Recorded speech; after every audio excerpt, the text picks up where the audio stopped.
Dokler ga držiš pravilno, vse štima. Če boš pa začel voziti tako,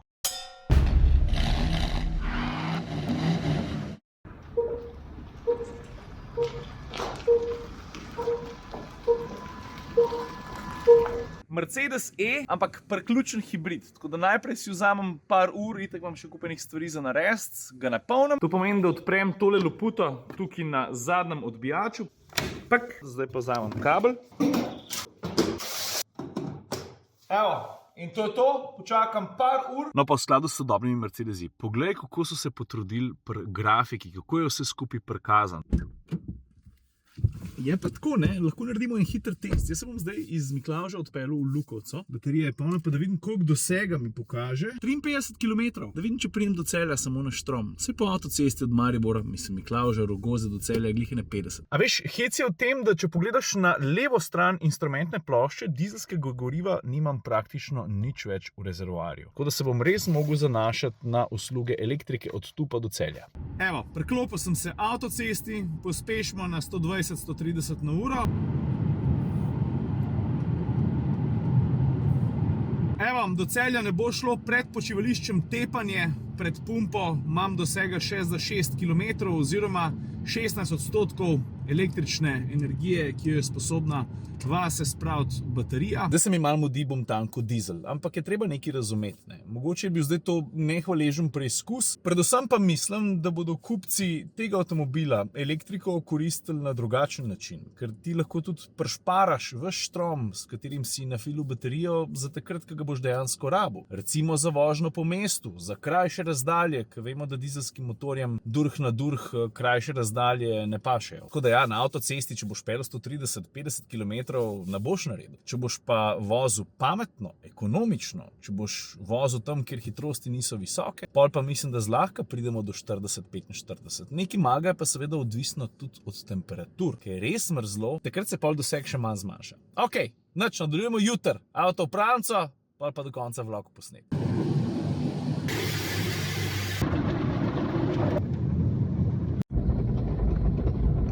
Enač kaj, dajmo se zdaj malo pogovoriti, ne? Mimogrede, ker vem, da bo tudi to vprašanje 100% prišlo gor v komentarjih, tudi za S-klaso se dogovarjam za testen termin, brez skrbi. Zdaj pa na tega. Od facelifta naprej njegove poteze, vse tako se zdi, tečejo še malo bolj organsko. Celoten avto je malo bolj zaobljen in pride do enega zelo hecnega efekta. A veš, kaj se mi konstantno dogaja? To, da ljudje, ki vidijo ta avto, rečejo, čak malo, kaj je to za en avto? A veš, dizajn po prenovi dejansko vpliva na to, da imaš ti feeling, da je avto manjši, bolj kompakten, kot je v resnici. Ker je velik avto. A pa prej sem eno stvar čisto pozabil pokazati. Poglej, tudi LED podpis je zdaj povsem drugačen. Vidiš, to se pravi ta dolga črta na zgornjem delu žarometa, pa potem še dve tukaj. Sploh tukaj zadaj je prišlo do ogromne enih sprememb. Če boš vrgel uč na prejšnjega, pa bom zdaj jaz kakšno sliko gor vrgel, daj si dobro poglej zadnje luči. Gledaš? Ok, cool. No zdaj pa poglej, kaj se dogaja pa pri tem avtomobilu. Luči so bistveno daljše, pa ožje, pa tokrat so deljene na dva dela, ker pač deli jih pokrov. Kufer, no? Ta je tist, ki jih razdeli. In tudi tukaj zadaj je jasno, da je zaobljenih potez več, ostrih robov pa mislim, da jih ne boš najdel praktično nikjer na celotnem avtomobilu. Mimogrede, se pa lotimo še pogonskega sklopa, ne? Da ne boš mislil tole, ne pomeni, da je Deutschland, ne? Dizel pa štrom. Elektrika. Zdaj, če ne moramo računati na neko hudo oblikovno ostrino, je pa čisto drugače, ko se posvetimo vsem stvarem pod pločevino. Sploh, ko pridemo v kabino, ker tehnološke ostrine, ne, te je pa v tem avtomobilu ogromen. Poglej, ti dam par sekund, da si v miru ugledaš kabino, mimogrede, tale temna kombinacija usnje, pa tudi temen les se meni zdi svetovna. Res mu paše. Sicer pa velja, da je ob prenovi dobil povsem nov volan z lično okroglo sredico, predvsem pa z dvema velikima prečkama, ki sta deljeni, ali pa mogoče lahko rečemo celo, da gre za 4 prečke. Na njih so stikala, no, čakaj malo. A veš, ne gre za klasične gumbe in vse skupaj je ravno tako kot pred prenovo združeno tudi s tokrat 4 površinami, ki so občutljive na dotik. poglej. Vidiš, tukaj imaš dve stikali hiške, to se pravi zavrnitev na osnovni meni.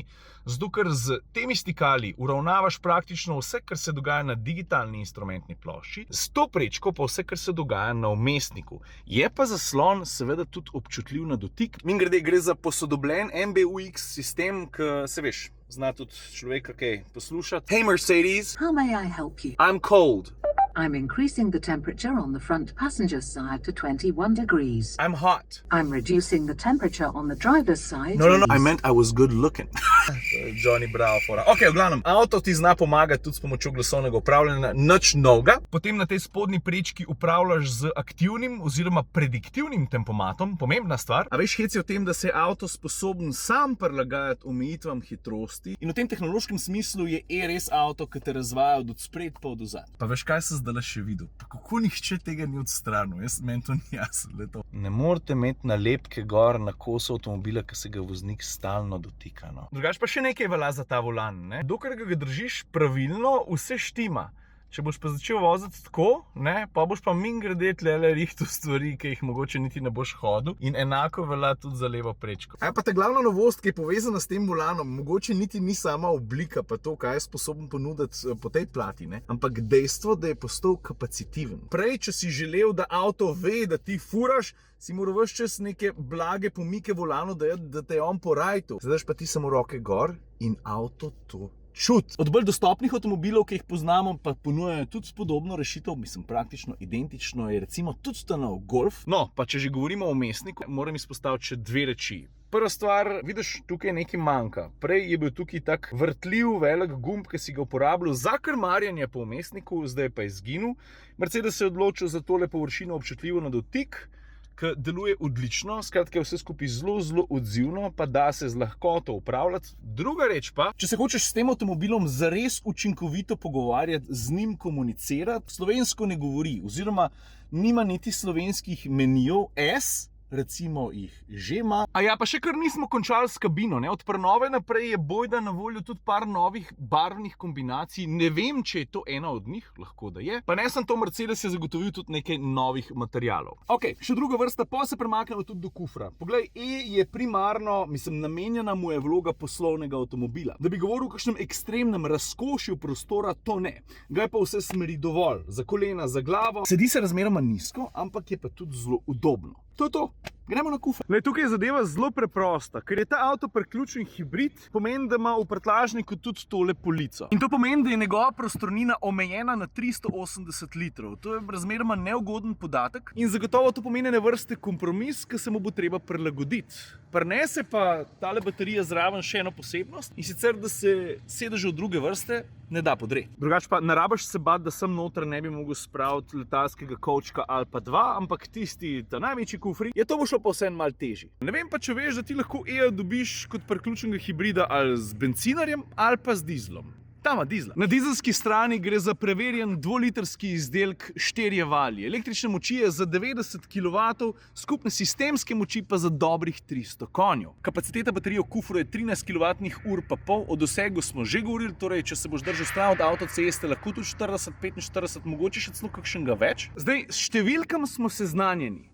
Kaj pa praksa? Lej, stari, jaz sploh ne morem zanikati, da gre v tem trenutku za eno najbolj učinkovitih kombinacij. Mercedes je združil preverjenega ultramaratonca z električnim avtom. Štrom pa ponucaš tam, kjer ga pač želiš. To je tvoja izbira. In zdaj, če razmišljam malo bolj globalno, ne, v nekaterih velikih mestih, v središča z dizlom sploh več ne moreš.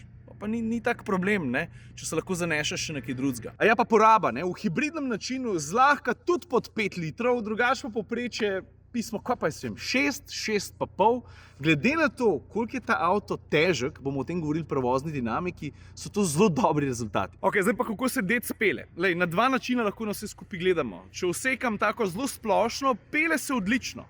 Ampak, tehta več kot 2 tone 100, kar pomeni, da gre v ovink manj rad kot navaden Pa ne, da se več nagiba, ne, ampak ko ti začneš malo bolj športno pelati, veš, je tako, da vsem zelo dobro držijo, prijema je veliko, ampak maso se preprosto čuti. Malo ob zaviranju, malo ob prenašanju mase z levo in na desno stran. Meni se zdi bolj pomembno, da ni bilo nobenih kompromisov skleniti, ki pride do udobja. Ker to je tista stvar, ki pri tem avtu preprosto moraš štimati. Poslovni avto, zahtevni kupci, dolge ture. Če ne blaži, odlično, pa ga naš kupu, ne? In vse skupaj izpade še toliko boljše avto oborožen z zračnim vzmetenjem. Tale je, to je dodatek, ki stane nekaj čez 2 jurja. Ja, zdaj pa že o denarju govorimo, kar pomeni, da moram povedati ceno. Torej, točen tale avto v osnovi, 2-litrski dizel, priključen hibrid, stane 67 jurjev. Dodaš zraven okrog 20 jurjev dodatne opreme, smo na 87. Zaključim lahko pa z citatom Jureta Gregorčiča, ne?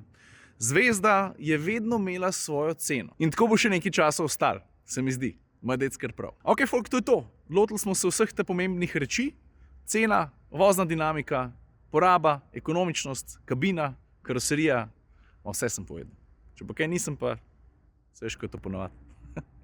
Nič hudega. Ajde.